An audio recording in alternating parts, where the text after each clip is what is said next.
going to be a little bright when you stand in front of them. Good evening, everybody. Can you hear me okay? Yes. All right, well, my name is Bernard Steiberger. I'm one of the assistant principals here at CCA. I was part of the committee that got together and said we want to put together a parent night. We're so thankful you all are here. You took time out of your evenings to spend time with us to just talk about some of the things that we're seeing at our school that we believe will help you. So this is all about parents and how you can work with your children at home. But just, like I said, very thankful you're here. Part of the committee that was instrumental in making this happen was two parents that met with us multiple times. I'd just like to thank Stephanie Kowak and Yin Yang. That's a big applause for them. Thank you.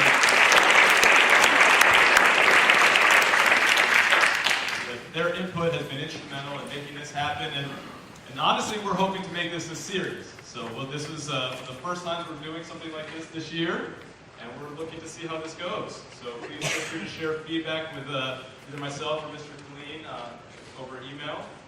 And like I said, thank you for being here. Our presenters tonight, we're going to hear from Dorothy Ginter and Mako Chapo, two of our wonderful staff members.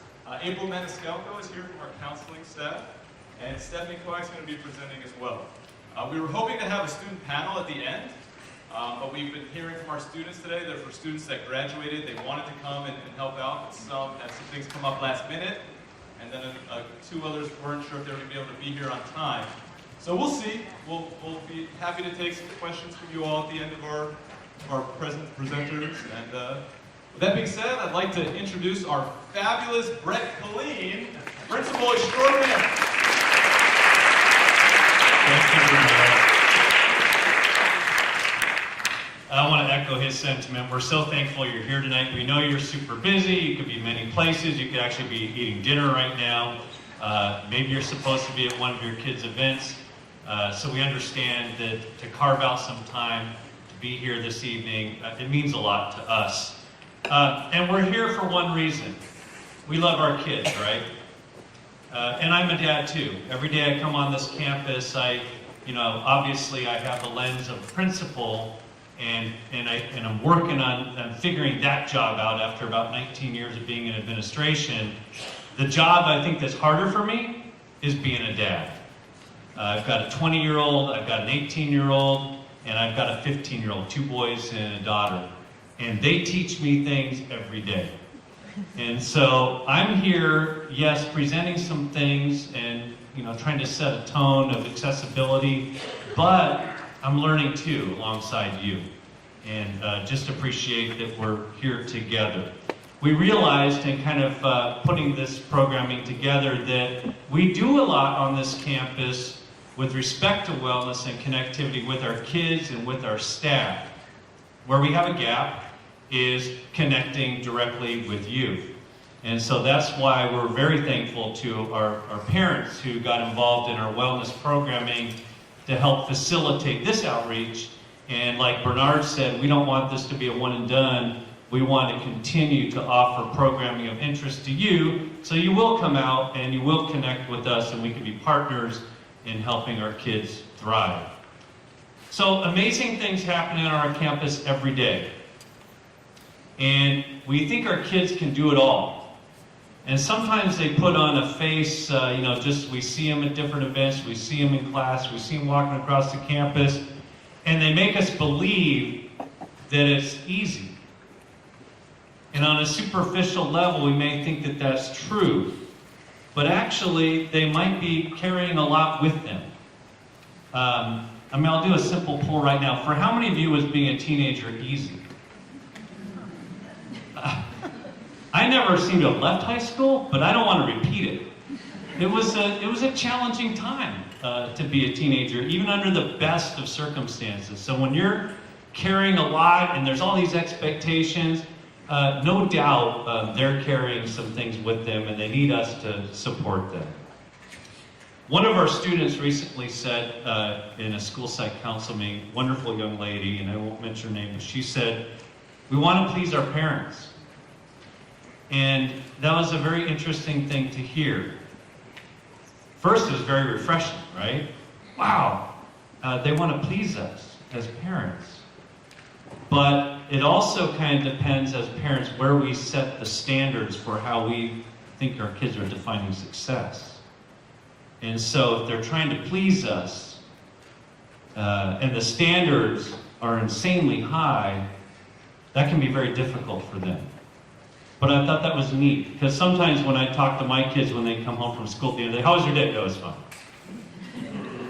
And then you probe. The way I learned things about my kids, it was like driving places in cars, transporting kids, and just being quiet and listening to what they would say to their friends. That's how I learned what was really going on in my kids' lives. Even now, I learn what's going on in my 18-year-old's life from my 20-year-old son. Because the 20-year-old knows things that I don't know. And then he's trying to navigate. I mean, recently he said to us as parents, he said, Mom and Dad, I don't want to get in the middle of something because I love, my brother and I love you guys. But I'll let you know if you need to be concerned about something. I said, yeah, absolutely, I get that. I was learning from him. He's 20. I learned from my 15-year-old daughter recently. She did really well in her freshman first term grades. And I saw the grades and I wanted to affirm her. And I said out loud, Claire Marie, great job. And she said, I don't want to talk about it. And later I said, well, why? I just want to say good job. She said, yeah, but you were saying that in front of others in the room who may not have gotten those kinds of grades. And I just learned from my 15-year-old daughter, be careful. So she was actually being more mature than me in the moment and giving me some careful advice as a parent. I love that about parenting. You think you know what you're doing and then you don't. So here we are trying to do wellness. But if we simply layer wellness on top of everything else, it's one more thing for our kids. So we actually have to look at what's on the plate. I think that's the more critical issue that we look at. As principal, I never talk about our school's ranking. And there's a reason for that. Now, I've seen those rankings too. Number 2, California, top 20 in the United States. When you look at the data, all of that is true. But I'm not going to talk about it. And the reason is, I don't think that's healthy. I don't think the kids need to hear that. They are doing a great job. We don't have to have a label or a ranking attached to that, in my opinion, to layer that on top of them, to force them to work even harder. They're doing a great job. They're amazing. That's why I don't talk about it. And I'll give you an example of a statistic that is both amazing, but then there's something behind it.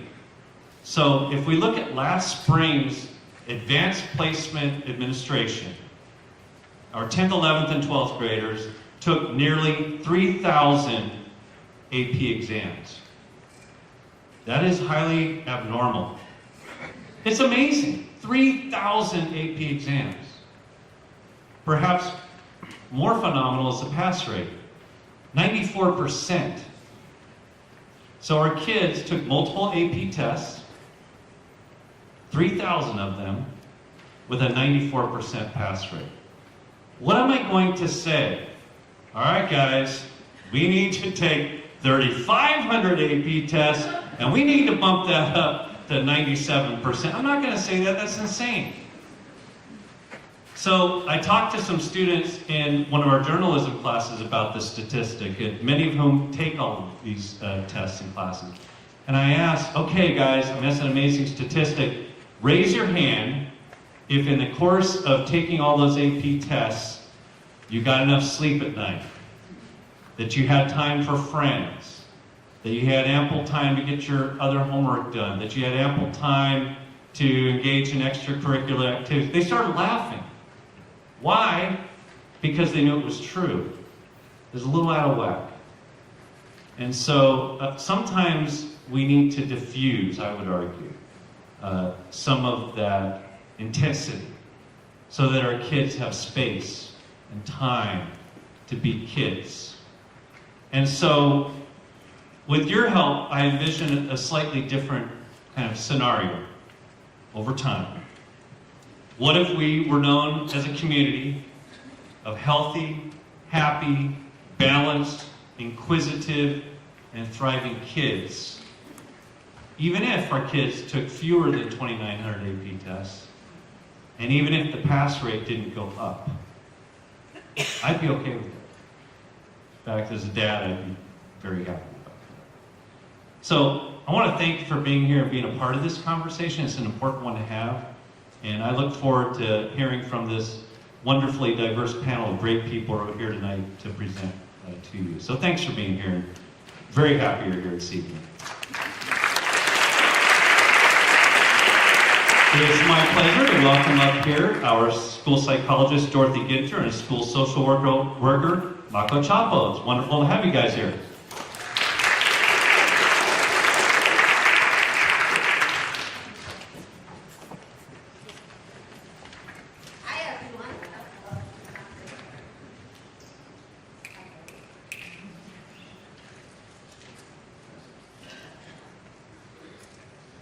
Maybe this one. Hi everyone, thank you so much for coming out tonight. I am Dorothy Ginter. I am the school psychologist at King and Crest Academy. I know some of you, but definitely not all of you, so thank you for coming. I have been in the district for 10 years, and it's a great place to work. And one of the main reasons why I love coming here is because of your kids. They are absolutely wonderful, and they have taught me more in the 10 years than I could ever imagine. So tonight, Mako and I are going to be giving you tips on what you can do at home to help with mental wellness. A lot of times I talk to parents and they're like, but I don't know what to do. How do I help my child? My kid won't get to school. My child is stressed. So hopefully tonight, Mako and I can help give you some tips that will work for you and your family.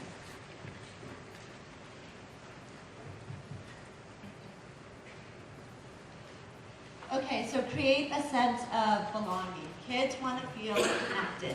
They want to feel trusted. Being in a welcoming environment will build trust. They will feel connected. It will build their self-esteem. It'll make them feel comfortable. And this doesn't mean just with each other, but feeling connected to peers, to teachers, to parents, and to community members. The more that they can feel connected, the better emotionally that they will feel.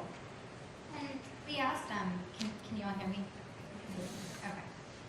We asked students for their perspectives on how to create and foster each one of these 7 things that we're going to be talking about, so that we have a little bit of information that comes directly from students, because if you ask them the same questions, they might not be able to answer the questions for you, but sometimes speaking to an outsider, they're more willing to give us our feedback.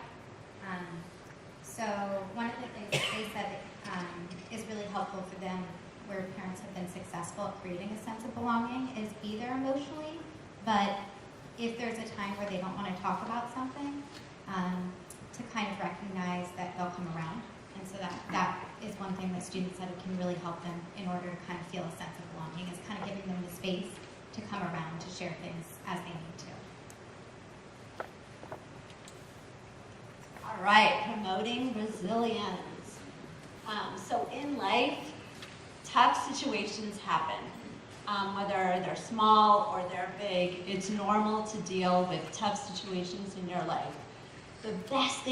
One of the best things that we can do for our kids is to teach them that it's okay when things happen not the way that we planned. When all of a sudden something unexpected happens, and how do we deal with that situation?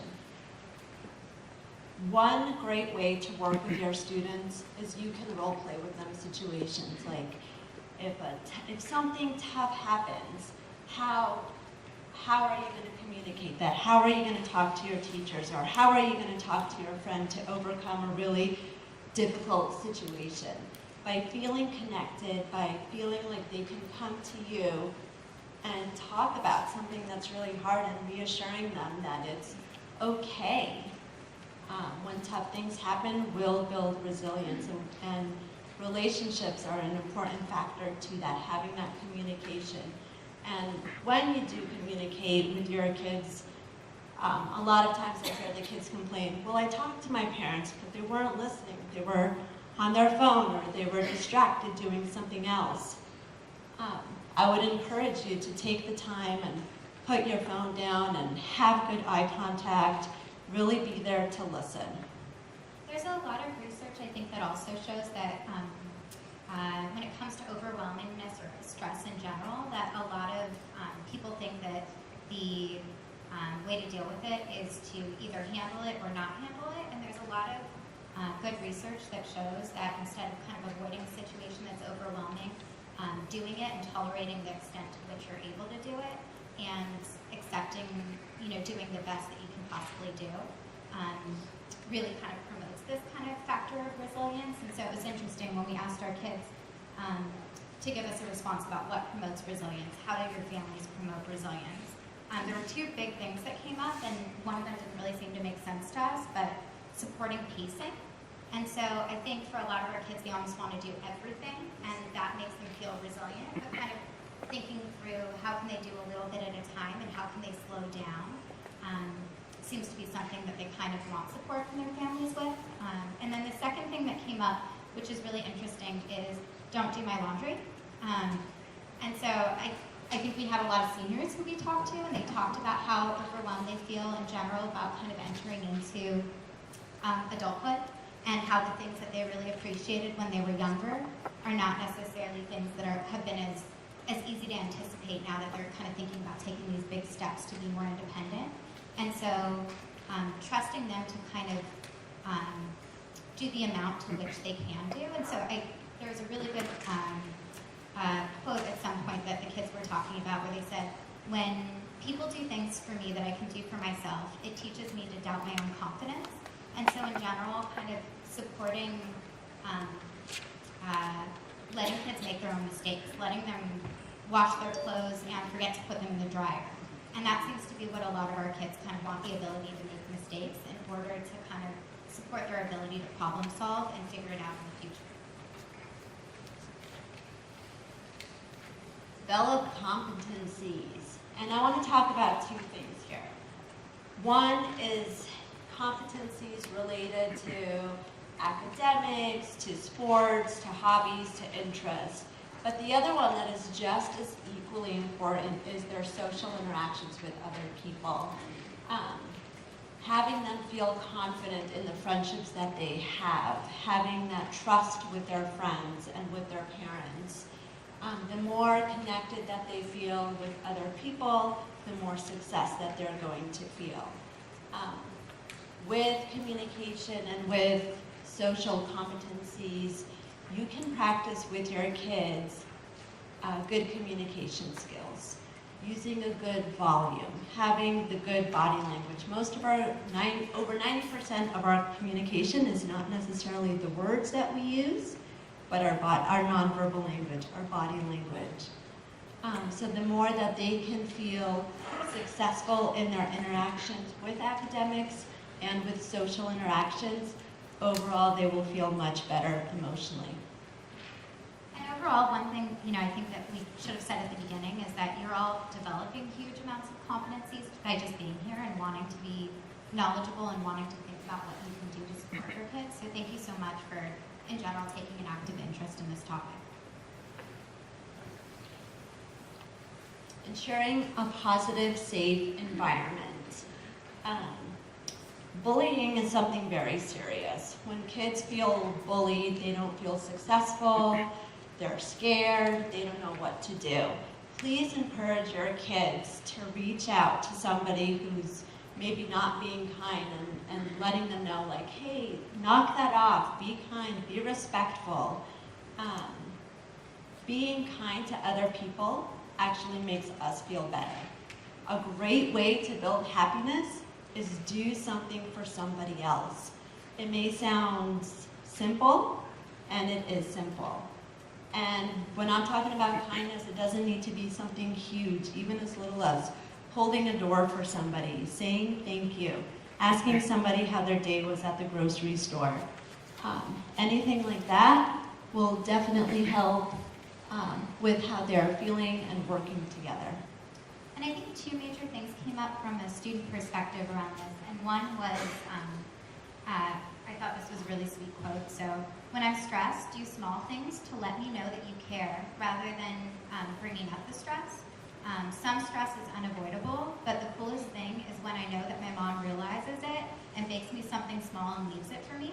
And so, I think a lot of times just the recognition that you're kind of showing acts of kindness and that you're recognizing it, and that you're recognizing that some of it is not stress that's necessarily going to go away, but that you care how they're doing.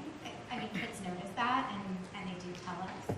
And then the second thing is, when kids are feeling like another peer is not safe for whatever reason, that seems to provoke a lot of stress for a lot of our students, and kind of just making sure that that you're kind of helping talk them through problem solving a little bit if they have a friend that they're worried about, and where their friends can go to access adult support can really, I think, take a lot off of their plate. That's something that a lot of students pointed out. Another great way to do this is maybe on your drive home.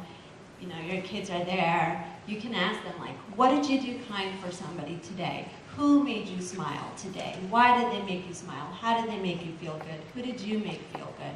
Having those open-ended conversations is a great way to get this topic started.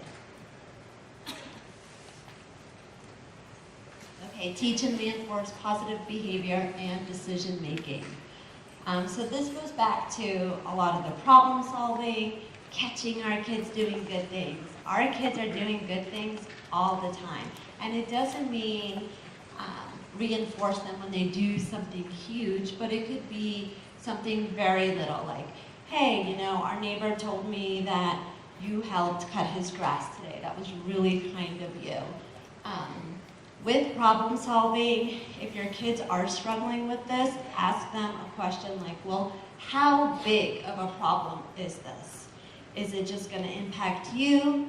Is it going to impact a few people? Or is it going to impact many, many more people? And how long will this problem last for? For example, if, let's say, they didn't do so well on a test. Okay, that is a problem, but now let's put that into perspective.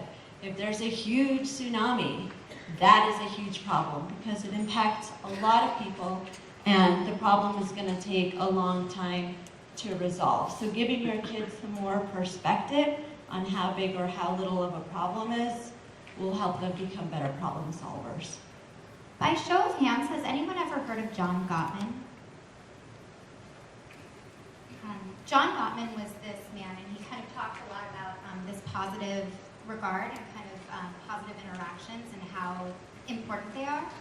He could watch couples talking for a matter of something like 5 minutes and predict with like 96% accuracy whether or not they'd be together in 7 years. He couldn't explain how to do this to the average couples therapist that could tell with something like 60% accuracy, so just higher than chance. So we actually started coding and breaking down what meant positive relationships and what meant that a conversation was going to go sideways.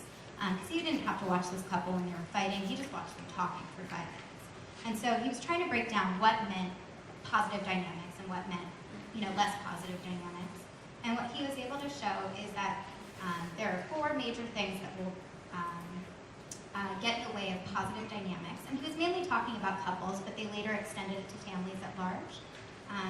And one of the things that he says in general, and you can look at his research, I think they're called the 4 horsemen, but one of the things that he talks about is the fact that just the way our brain works and the amount of information that we're able to store in terms of the negative, we actually need to hear 5 positive things just to outweigh any one negative comment. And that's true of self-talk, that's true of feedback from others, that's true of social comparison. So we have to, just in order to kind of feel neutral, we have to hear 5 times the number of positive things as negative things. And so the more positive things that you can instill, and the more praise you can give for positive things that you're seeing, the more that you're going to actually reduce vulnerability for some of the negatives that are going to eventually come up, whether it's not doing as well as expected on a test, or a fresh frustration with a peer that was disappointed in them. And so if you can really, really fuel some of that positive feedback, you're really going to reduce some of the vulnerabilities to negative feedback that might end up coming up at some point in time. And that's kind of just natural with adolescence. And then I think one other, important piece of research around this topic is that the area of the brain, and I know Dorothy touched on this a bit, but the area of the brain that kind of is involved in decision making and planning is the prefrontal cortex. And it starts developing, does anyone know around what age typically the prefrontal cortex starts developing? 10.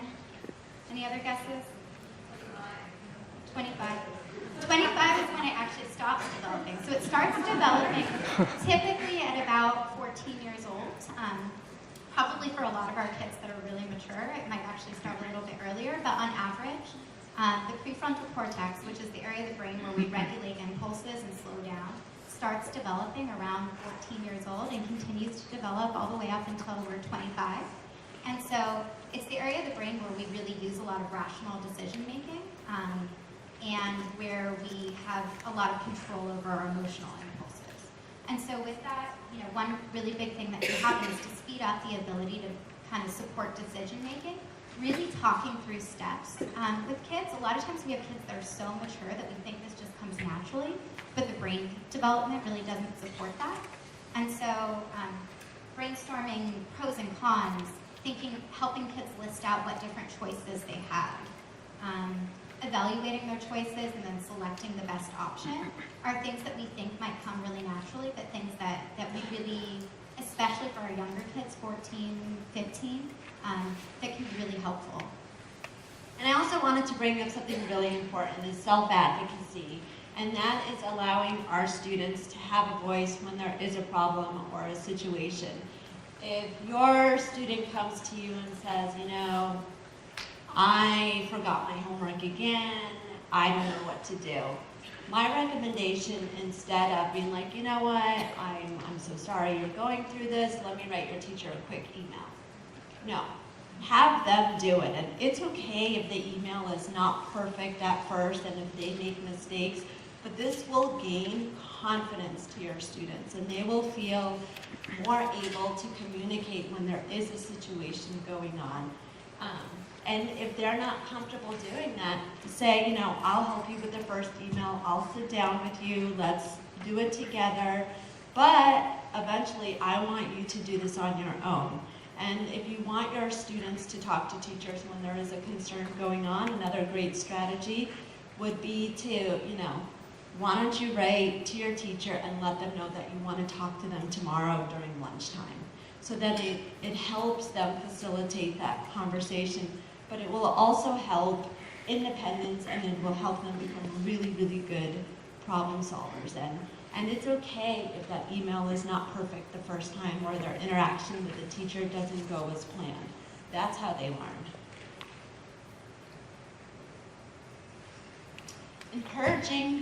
Encourage helping others.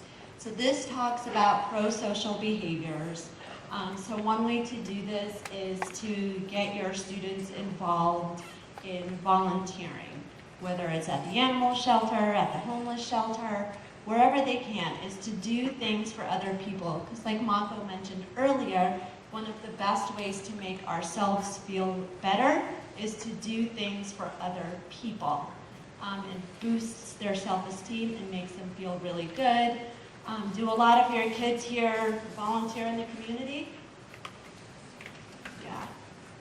And this is also a great opportunity for you to do something with your students, is to go with them and get involved. When we were getting ready for this presentation, we did a little bit of research, and sociologists sat down and they tracked 2,000 people over a 5-year period, and they found that Americans who describe themselves as very happy volunteered at least 5.8 hours a month, which is really interesting. So in general, I think there's a lot of research that shows that actually giving back to the community can cause you to feel more connected and more of a sense of achievement, and in general, a greater capacity for happiness.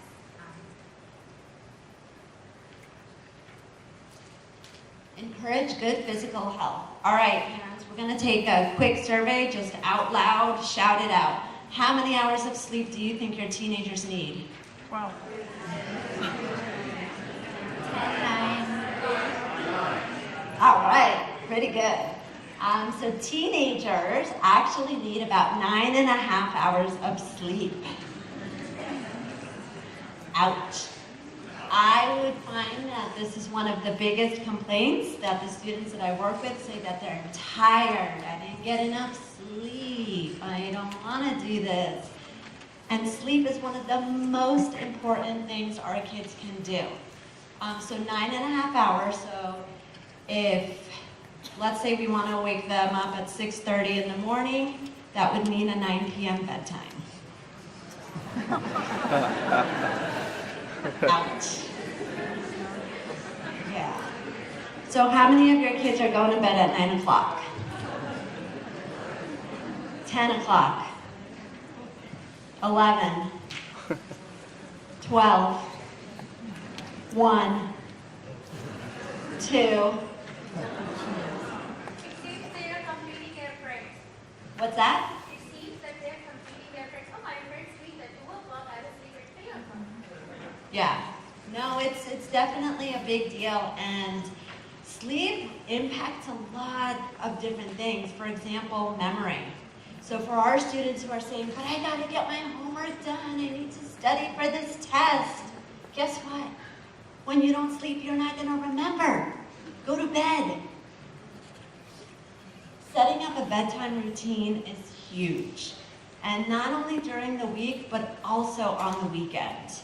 So having a consistent bedtime 7 days a week. I know that's unrealistic, but that's ideally what our kids should be doing. And a lot of times our kids like the phone. Do any of your kids have phones in here? No.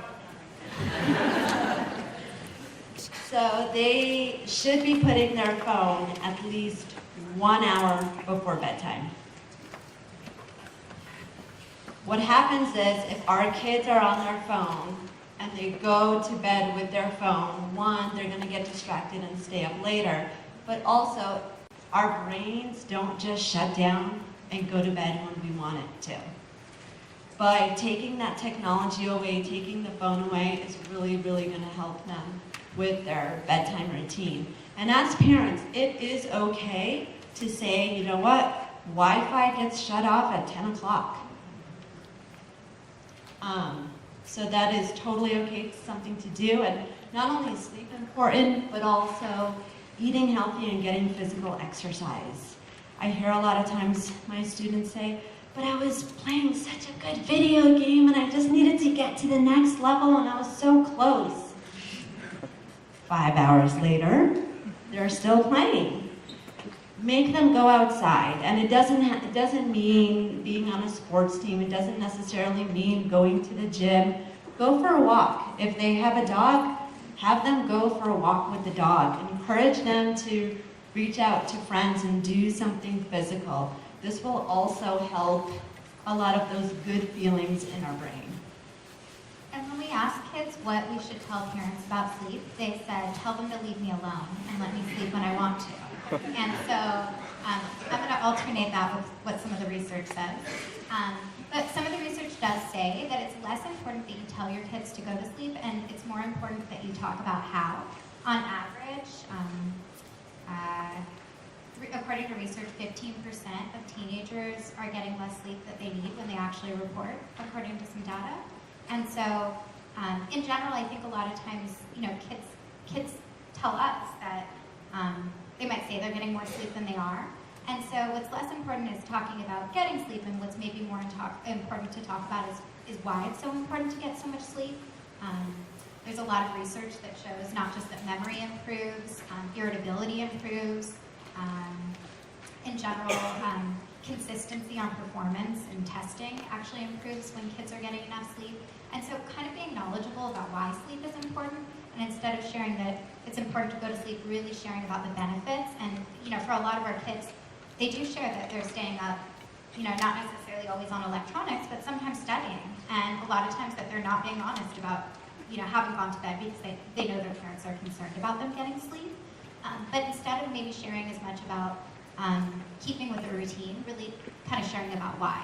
And I know Dorothy touched a little bit on consistency in sleep and why it's important to keep this routine over time. And I feel like in general, your kids will hate me for saying this, but also when it comes to winter breaks, a lot of kids have a difficult time adjusting after a long break. And so if they can spend a couple days prior to getting back into the school day, getting back on their normal routine or schedule, that can be really helpful for the adjustment periods. And in general, one of the reasons why sleep is so important is consolidating memories. When we're sleeping, information moves from short into long-term memory. And so if they're studying and cramming the night before, then they might not actually be retaining the information the next day if they're not getting enough sleep. And then when it comes to general student feedback on health and getting enough to eat, I think a lot of our teens say that it's easier when there's a change in routine for the entire family. It's really hard for them to think about they themselves needing more sleep or needing better nutrition. But then in general, they say that when my parents say let's go to the gym together, that it's really helpful, or that in general, the kind of change in focus to eating healthy as a family can be really helpful because it makes it feel like it's less about them. Stay healthy. All right, thank you.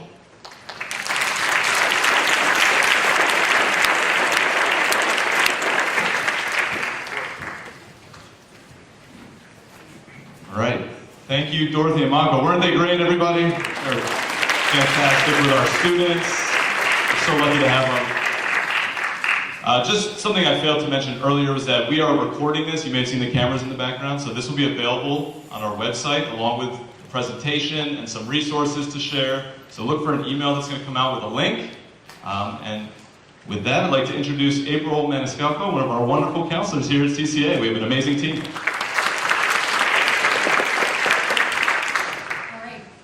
Good evening. Can you guys hear me? Yeah. Just to get an idea of the audience I'm talking to, how many of you have high school age children? Okay. And then how many are from middle school? Good.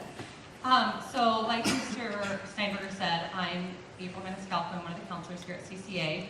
And I'm going to be talking about kind of balance and how to reduce the stress and anxiety in our kids when it comes to academics and when we're talking about college. And I know there's some middle school parents here, but it seems like in this day and age, college talks are starting younger and younger. So hopefully it's some relevant information that you can take back and share with your kids also. When I'm meeting with families in my office, I usually talk to the families a lot about focusing on the process and less on the product. So what do I mean by that? So the process, how much time are your students expected to study when they're picking classes? Like really getting an idea of finding a balance and seeing how much time each class is expecting of them. Really seeing how much sleep are they getting, like Dorothy and Mako just talked about. No matter who we are, we all have 24 hours in a day, and no matter how we divide that up, we need to make sure we're finding a balance to fit in all of the stuff that we're hoping to fit in. Social media, how much time are we spending on, how much time are your kids spending on their phones, screen time, when it comes to finding a balance in their life. So society seems to value the three things: academic, social life, and sleep. So when it comes to those three and we look at them as a whole for teenagers, eventually one of those is going to get. Like I said, 24 hours in a day. Most of our students hopefully are getting 8 hours of sleep, hopefully 9.5 according to the statistics.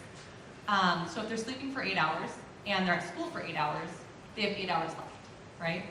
So if we're taking 3 AP classes and they choose to take 3 in the fall and they're doing a sport, they could have up to 6 hours of homework a night. So we're already at 22 hours in the day. So if they're doing a sport, that's going to take 2 hours. So right there, we're at 24 hours. So it's really looking at and finding a balance to see what's going to work for your child when you're looking at classes. Like we were talking about, sleep's so important. If your child's up until 2 in the morning, let's look at their schedule. Let's see if they're taking classes that are appropriate. Colleges know that kids are going to thrive in certain areas and they're going to be weaker in others, and that's okay. we tell the students to focus on those areas that they're passionate about and that they could be successful in. If they're interested in math and science, then by all means, challenge yourselves in those areas. But if you don't enjoy reading, AP World History here at CCA has quite a bit of reading involved in it. So the student doesn't need to be taking classes, AP classes in AP World History if they're not a passionate reader or if they're not passionate about world history. So it's really finding a balance. Making a concerted effort when they're looking at their schedule. When we're in the season of class scheduling right now, so really talking to your kids, like letting them step away from what your thoughts are and letting them find what classes they're interested in. On the 4x4, I mean at Torrey Pines, we're able to offer a lot of great elective classes. The 4x4 is designed for students to explore the different elective options we have here. And sometimes we unfortunately see students just putting all AP classes into the 4x4. And when it comes to colleges, a lot of the applications are looking the same. Everyone has a 4.0 or above GPA. Everyone took the same amount of classes. So it's really finding who the student is as an individual and what can help them stand out when it comes to the college application process. The nature, sense of the drive or motivation. So is the student, do they have that drive when it comes to that subject area when they're picking classes? It's really hard to muster up a drive in a subject area that you're not interested in. So really finding out if that's something that they're interested in before they choose to sign up for those classes. So all this stuff is going to help reduce their anxiety, their stress level that comes just being a high school age student. Being efficient in their study habits. So for example, turning off their cell phone, checking it at bedtime, letting you guys have it at bedtime. I heard when Dorothy said about, who students are up till 1, 2, 3 in the morning, but I heard a parent say, but do the teachers know this? Because yeah, there is a lot of homework, but that's where our job comes in to help the student find a balance so they're not up until 2 or 3 in the morning. If we see that, it's our job as parents to help them realize that that's not healthy and maybe they don't need to be taking that rigorous of a course load right now, and there's other things to focus on in high school. I recently had a student who came to me and he was picking classes for next year and he showed me a schedule and he said, what do you think of the schedule? And there was 8 AP classes on there. And I said, to be honest, we see it often, unfortunately, and I said, to be honest, I think it's a little too challenging. And as I dug a little deeper, meeting with him and talking with him, it didn't seem like it was the schedule that he chose. He was worried of disappointing his parents if he didn't take that challenging of a course schedule. Why was he worried about disappointing his parents? Because his parents had his future kind of planned for him and what colleges he should be applying to. And if he didn't take that challenging of a course load, was he going to get into that college? So there's over 3,000 colleges in the U.S. There's a best fit college for every one of your students after high school. College isn't for everyone. Some kids will take a gap year, some kids might join the military, they might get a job, and that's okay. Supporting our students through whatever their passions are is so important, instead of pushing those textbook schools that we could all name on our students. Stanford, Harvard, Berkeley, the UCs, UCLA, those are great schools, but there's so many other great schools out there. So when I was talking to the student more, I said, if you really did your research and you found a school that you really love, not just the academic portion of the school, not just that his credentials matched it, but he loved the area and he loved that it was, in a rural place, or they had sports that he was interested in, or they had a speech and debate team that he can join. Do you think your parents would be disappointed that you want to apply to that school after you did your research? And he started tearing up because I really think that he was worried, so worried about disappointing his parents. He really thought that his only choice was to apply to some of these Ivy League schools that they were pressuring on him. So my point isn't to lecture, I just want you guys to know that I think sometimes we'll say things to our children, and I have children myself, and the way we say them sometimes is not the way that the student's taking it or what we mean. The student's hearing something different. So just supporting our students, making sure that they have a balance when it comes to academics is so important. Another example, I had a student and a parent in my office recently, and the student said that she was a little uneasy about her grades and she wasn't sure what was expected of her family. So I called the parent in and we all met together and I asked her, I said to the parent, I said, what's okay with you? What's an okay grade? And the mom said, we're okay with B's. Like, B's are okay for us. And so the daughter looked at her mom and she said, well then why on my last exam when I got an 85%, you said, it's okay honey, you could do better next time. So for the student, she hears, I'm a number. Today I'm an 85, and B's aren't okay, even though my mom just said they're okay, because she said I can do better next time. Talking more with the parent, she didn't mean it like that, she just wanted to encourage her daughter, but her daughter took it as, I'm not good enough. Like, the B isn't good enough. I need to always strive for that A. I need to stay up till 2 in the morning. I need to keep pushing myself to the limits, to the max. So I think it's, I mean, as a counselor, I always sometimes stop myself when I'm talking to your students and really think, how is your student going to perceive what I'm saying? How are they going to take it? Can what I'm saying be misinterpreted by a 16-year-old child? So it's just important for us to slow down and really taking into consideration what we're talking about and how we're saying it with our kids. When it comes to college applications also, trying to limit the number of colleges that they're applying to. 8 to 10 colleges, not including the UCs and the Cal States, is a great number. If your student's doing their proper research, they shouldn't need to apply to any more than that. I hear students saying, well, if I apply to more colleges, then I'm going to have a better option of getting into these schools. Well, not so much. I mean, you have your senior year of classes that you need to balance. Most students, or some students, have internships, they have jobs, they do sports. And in the fall of their senior year, it's so time-consuming filling out these college applications. Colleges aren't just looking for the student to check another box and submit the application. They have yield rates that they need to meet. So they need to make sure that if they accept your child to their school, is your child going to say yes? That's essentially the game they're playing. So if your student's rushing through any of the personal statements, the supplemental essays, college admissions advisors have read so many of them, they can see that it was just copied and pasted from a different essay. And it's really not going to do them any justice or any good.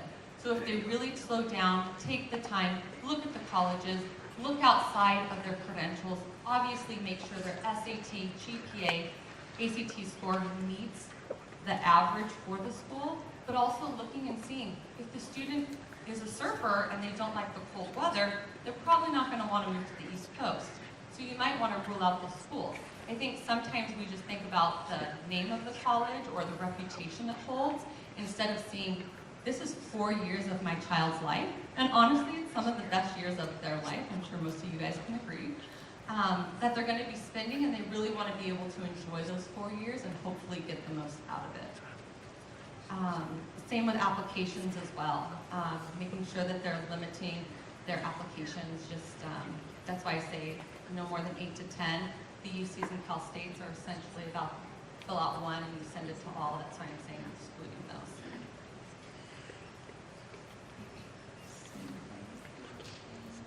So more information is going to come out about academics, about college in the May for rising juniors and seniors. We'll have parent presentations as well for CCA parents.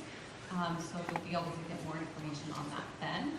But my point I'm just trying to stress is let's really find a balance when we're in this course selection season right now and really see what your child's interests are and help them pursue those interests and passions.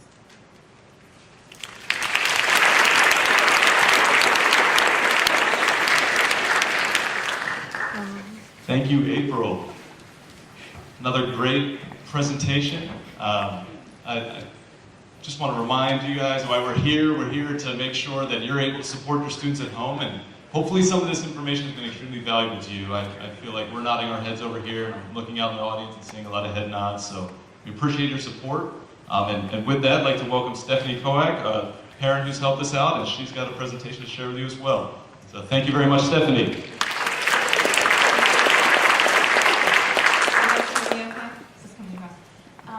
So I have 3 teenagers in high school this year. I have a freshman son, a sophomore daughter here at CCA, and I have a senior daughter at San Jose Christian. And it's exhausting. this is, I don't even know where I am right now. I'm surprised I'm here, actually. I somehow fit this in tonight, but it's really, you know, we struggle as parents, you know, and I'm so thrilled to see all of you here because we need each other. We can't do this alone. I mean, I am so thankful for the friends I have, and we are all seeking out articles and ways to help and support each other, and we are fortunate to be in a community that is committed to this, to building the parent connectedness that we need. And there's going to be a lot of opportunities coming up, and I hope you'll continue to seek out forums like this, and they'll be available on all the school sites. So I just wanted to assure you of that this is the commitment of our district. So we're really fortunate.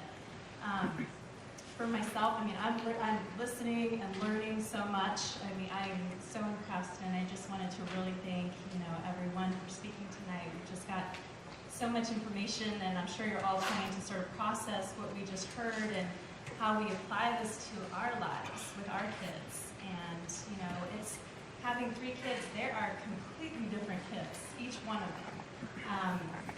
Mine are all active in sports, and I think it's just, you know, like my husband and I both decided when we had our 3 kids in 3.5 years, we're just going to run them.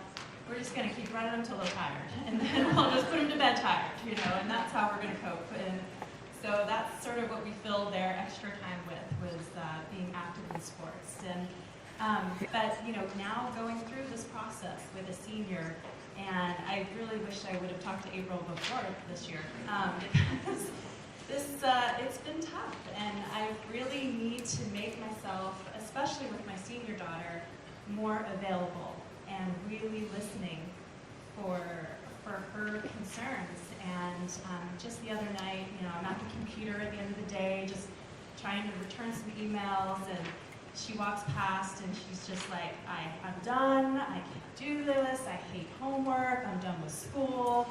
And she just kind of marches off into the kitchen. And, you know, it was a moment where I could either like, oh, you're fine, just get over it, you know, just get your stuff done. But I left the computer and I followed her into the kitchen, and I just was there for her, said, you know, gave her a hug and said, you know, I'm sorry you're going through this, and, you know, what can I do to help? And, you know, it turned into, hey, let's go walk the dog together. So it's funny to bring that up, because she needed to be removed from the situation in the house. And having my, you know, her brother and sister around, maybe she didn't want to talk about things in front of them. And after walking the dog, I realized it had nothing to do with homework. You know, it was just her feeling the burden of, where am I going to be in 4 months? You know, where am I going? She's trying to make this decision. I'm trying to help her. And it's new to my husband and I, we don't know. You know, we've never had a daughter and son going into college, and, you know, what can we do? How do we support her balance, her wellness? And we're stressed. You know, we're not really displaying the best, you know, wellness and balance ourselves. And so it's really just trying to be quiet and listen. And I've been really working on myself, and I realized I'm actually a terrible listener. I'm a better talker, I think, than listener. And I think as parents, we're used to telling our kids and talking to our kids and being in charge. And, you know, we've gone from, you know, we were the ones that arranged all the play dates when they were young, and we would control, you know, who they were hanging out with. It was our friends' kids, and that was their friends, you know. And so then we get into the environment of high school, and they're choosing their friends, and we really don't know them, possibly, or know their parents. And so there's, you know, there's just so much coming at us, and we're just really trying to do this right and not feel like we're failing. And that's been probably the toughest part to, you know, to sort of accept as a parent, that, you know what, we're not going to fail, we're going to try, we're going to do our best. And I think admitting and being honest with our kids that we don't have all the answers. We're fortunate that we have, you know, counselors, and we have a school psychologist and a social worker and a principal and administration, teachers. They will put us in the right direction. And we just have to be able to be open and ask for the help and seek it out, and it will be there. And so we're just really really fortunate that we have all of this behind us. And as we continue to offer these feelings, come seek it out. We, possibly maybe more morning, like coffees or evening events, but there will be more opportunities. The one thing really with my daughter, who also is, going through all these struggles as a senior, she had said to me a while ago, like, I put a note in her lunch probably 6 months ago, and just said, I'm proud of you, have a great day. It was so simple. And when I talked to her a week ago, I was like, what are the things you remember about, like, now you're ending high school, like, what have I done right? Like, I'm kind of feeling like I'm doing everything wrong sometimes. Like, what can I do more of? And she mentioned, I loved your notes. When you were leaving those notes, and it was so simple. And the worst part is I didn't even do it right away. Like, I didn't even write her a note. But it was this morning, preparing for this, that I just took a minute, and I wrote her on a Post-it note, and I just said, you are a beautiful person, and I love you. And I just put that into her lunch. And between her first and second period, I got this text, and she said, you don't know how much I needed that. And it was so simple, and it was so much appreciated by her. And it's those little things. I think if we can all leave here tonight with some great knowledge, great information, know we have access to these incredible resources, but just do those little things, and it's going to go a long way with your kids. So thank you all for being here. Maybe have some questions.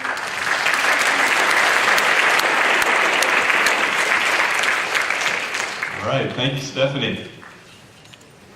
So we have one last surprise guest for you before we'll all kind of come back up on here on stage and take some questions for a 5-10 minute period. This is Hannah Musavi. She is a graduate of CCA from the class of 2017. So let's welcome Hannah. Hello. As Mr. Steinberger has said, my name is Hannah Musavi. I'm a current first year at UC San Diego, and I'm so glad that they're doing this to get you guys aware of communication with you and your student, having that wonderful support system at home. And really, I'm not gonna stay up here harp on you. They have said wonderful things tonight. I sadly got cut off in the beginning because I had class, but I understand all of this, so important. I know as a high school student, I needed that support system at home. Coming to school every day, having those 4 classes every single day, and then coming home and my mom just asking me how are you? What happened during class today? What was funny? Did anyone say anything to you? What do you need? That really helped me continue to want to push every single day to get those A's, work hard, and continually have a smile when coming to class. And I will let me tell you, if you ask your student how they're doing every night at the dinner table, you're gonna instantly see that wonderful jump in their everyday persona, their personality, their happiness. You're gonna see that jump of how much you care and how much more support you'll give. Because when they come home to a smiling face, they're gonna leave with one. Hannah, you are awesome. Hannah was one of the funniest students I've ever interacted with. I have to say that your sense of humor brought joy to us every day, and so to hear some of your kind words. How is the CCA, the experience you had here, has that prepared you to be successful in college, and maybe how you figured out how to manage the balance that you've experienced? For me, CCA was the best thing that I could have done, the best place to have prepared me for college. In my first 2 quarters, I'm currently in the last round of weeks in my second quarter. The rigor of CCA and the loving environment really helped me prepare for what college is like. College is a lot of doing it all yourself, learning yourself, and maintaining it by yourself. And for me, I'm lucky enough to be able to stay at home, but I know a lot of my friends had to relocate to an entirely different state or country even just to get that, like, the opportunities they wanted for college. And CCA, like the hard work, I was part of ASB, a couple sports, and our improv team on campus. And that balance of like AP classes, hard courses, even not AP, and all the activities, after school activities that I was involved in, prepared me really well for what college is like. So just be glad that you got your student enrolled here, you're there for your student, you're like already preparing them for what college is like. Fantastic. Thanks again, Hannah, for being here. We ask you to stay on stage for a few minutes if we could have the rest of our wonderful presenters come.